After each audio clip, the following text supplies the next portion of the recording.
सब कई के जय मसीह की फिर से एक बार सादरी बाइबल स्टडी चैनल में रोरी मनकर स्वागत है। परमेश्वर की मैं धन्यवाद दोना इसका नया दिन का लागिन जे हमारे जीवन में जोड़लक और जितने भी भाई बहन मन इस चैनल में जुड़ा रहा परमेश्वर हर एक को के आशीष करो और रोरी मन की मैं धन्यवाद दोना। जितने भी भाई बहन मन इस चैनल में नया हा प्लीज़ सब्सक्राइब करबा, लाइक करबा, बेल आइकन के दबाबा कि आवे कला वीडियो का नोटिफिकेशन पहले रौरी मन के मिल सकी। तो आज हमरे परमेश्वर के वचनों में से बातें करो कि हमरे के परमेश्वर के वचन के काले माने चाहिए। ओकर से पहले मैं ट्रैफिक रूल्स के बारे में बताए के लिए चाहूना। जे ट्रैफिक रूल्स कर जे लाइट रहलो कर में हमने 3 प्रकार का लाइट के हमरे देखी सकीला। जे रहेला ऑरेंज कलर का रहेला, रेड कलर रहेला, ग्रीन कलर का रहेला।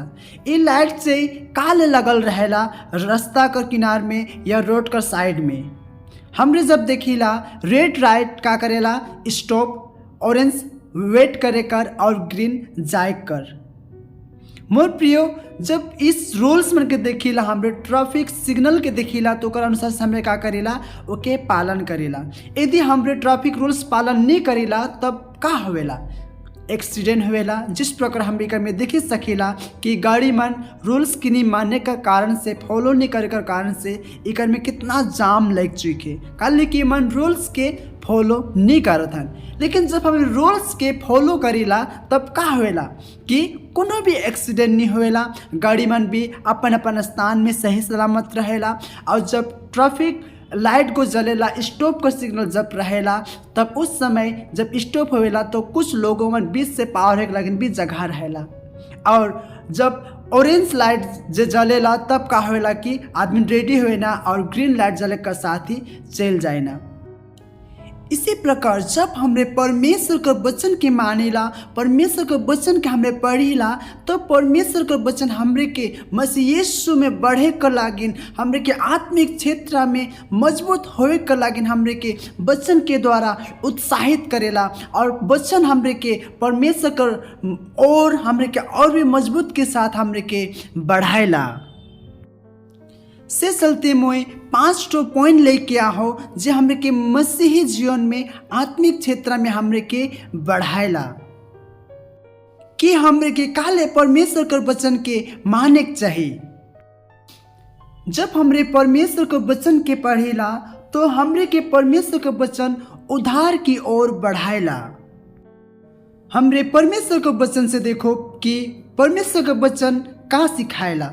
जब हमरे पहला पत्रस 2:2 में देखिला एक में इस प्रकार लिखा है, नए जन्मे हुए बच्चों के समान निर्मल आत्मिक दूध की लालसा करो ताकि उसके द्वारा उद्धार पाने के लिए बढ़ते जाओ। एकर में जब हमें पढ़ीला पत्रस को उस समय का जो कलिसिया जो एशिया माइनर में जो कलिसिया में तितर बितर हो चुक रहा है परसिक्यूशन के कारण से, वो कलिसिया वो विश्वासी मन के इस प्रकार लिखेला कि वो मन के विश्वास में उतना परिपक्वा नहीं दर्शाते हुए इस प्रकार लिखेल कि तोहरे छोटका छुआ कर लखे, एक इन्फेंट बच्चा जे बालक छुआ कर लखे तोहरे परमेश्वर कर वचन का लगे वो आत्मिक दूध कर तोहरे लालसा का रखेला। वो आत्मिक दूध से काहे के परमेश्वर का वचन जे हमरे के उद्धार की ओर लेके जाएला। काल की विश्वास के कारण परमेश्वर का अनुग्रह ही से हमार उद्धार हो है, जे हमरे उद्धार पाए ये परमेश्वर का अनुग्रह के से चलते हमरे जब परमेश्वर के वचन के पढ़ीला, जब परमेश्वर के वचन के हमरे पालन करीला तो हमार जीवन से का होवेला उद्धार की ओर बढ़ेला। वो मसीह यीशु में और भी हमार विश्वास का होवेला मजबूत होवेला। से चलते हमरे के परमेश्वर के वचन के पढ़े के चाहिए। दूसरा हमरे का देखिला कि परमेश्वर का वचन हमरे के शुद्ध करेला।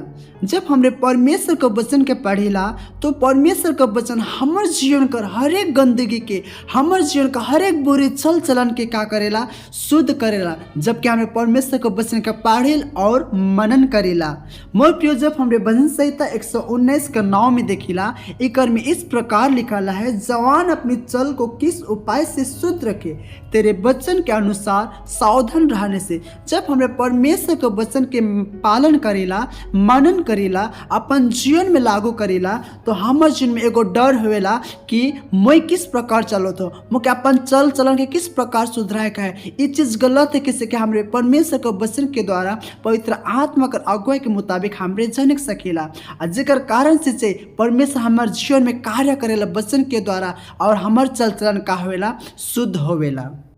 तीसरा बात हमरे इस प्रकार देखेला, जब हमरे परमेश्वर के वचन के हमरे पढ़ेला या ओकर वचन के हमरे मनन करेला, तो परमेश्वर का वचन हमरे के पाप करे से बचाएला। जब हमरे वचन से 119:11 में देखेला, मैंने तेरे वचन को अपने हृदय में रख छोड़ा है कि तेरे विरोध पाप ना करो। मोर प्रियो, इकर में भजनकार एक खुला रीति से लिख चुके कि जब हमारे परमेश्वर का वचन के अपन हृदय में रख छोड़ेला, परमेश्वर का वचन के हमारे अपन जीवन में अपन हृदय में रखेला, तो परमेश्वर का वचन हमरे के का करेला, पाप करे से, परमेश्वर का विरोध में पाप करे से का करेला, बचाएला, हमरे के सावधान करेला, हमरे के गलत करे से, पाप करे से, बुराई करे से। कल की इस पाप भरे संसार में हमरे जीवन व्यतीत करती और बहुत बेर हमरे गलत कर बैठिला, लेकिन जब परमेश्वर का वचन हमारे जीवन में हम हृदय में रहेला, तो परमेश्वर का वचन हमरे के का करेला, पाप करे से हमरे के बचाएला। चौथा बात हमरे के इस प्रकार बताएला कि परमेश्वर का वचन हमरे के दुख कर समय में शांति और हमरे के जीवन देवेला।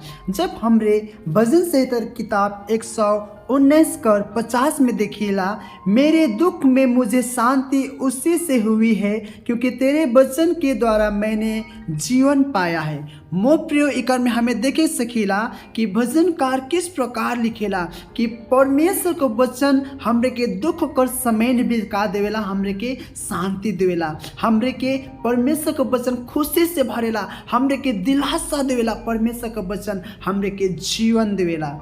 मोर प्रियो, परमेश्वर के वचन के जब हमने पढ़ेला, तो परमेश्वर हमरे के जीवन देवेला, परमेश्वर हमरे के शांति देवेला, जेकर से हमारी संसार का दुख, संसार का हर एक कष्ट के हमरे दूर करते हुए हमें परमेश्वर में और भी भरोसा और विश्वास में हमरे बढ़ते चल जाएला। कल की दुख कर समय में हमार कोई साथ नहीं रहना, लेकिन परमेश्वर का वचन बताएला कि परमेश्वर हमें के जीवन और शांति देवेला।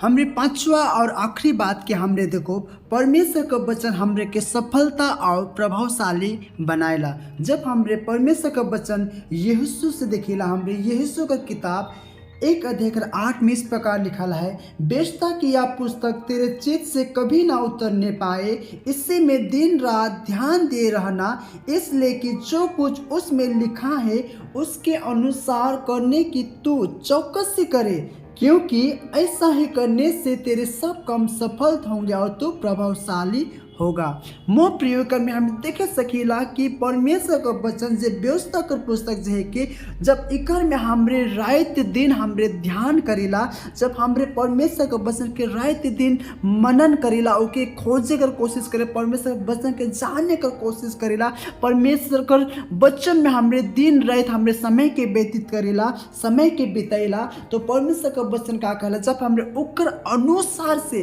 परमेश्वर का वचन के मुताबिक जब हम करे कर कोशिश करेला, तो परमेश्वर का वचन बताएला कि तो सब काम तेरे सब काम कहवे कहला, तो सब काम सफल हुई कहला, और तेरे प्रभावशाली, एक शक्तिशाली, एक ब्रेक आउट करे कला, एक तोड़े कला, एक प्रभाव डाले कला एक व्यक्ति होगा के परमेश्वर का वचन को हमरे के बताएला। मोर प्रियो, सही चलते परमेश्वर का वचन के हमरे के पढ़े के चाहिए, काले कि जब हम परमेश्वर का वचन के हमें पढ़ेला, तो परमेश्वर हमारे जीवन के एक सफलता जीवन बनाएला, परमेश्वर हमरे के एक प्रभावशाली जीवन बनाएला, हमरे के एक प्रभावशाली बनाएला, परमेश्वर हमरे के एक सफलता देवेला, परमेश्वर हमरे के उद्धार की ओर लेके जाएला, परमेश्वर का वचन हमरे के शुद्धता की ओर लेके जाएला, परमेश्वर का वचन हमरे के पाप करे से बचाएला, परमेश्वर का वचन दुख में हमरे के शांति और हमरे के जीवन देवेला।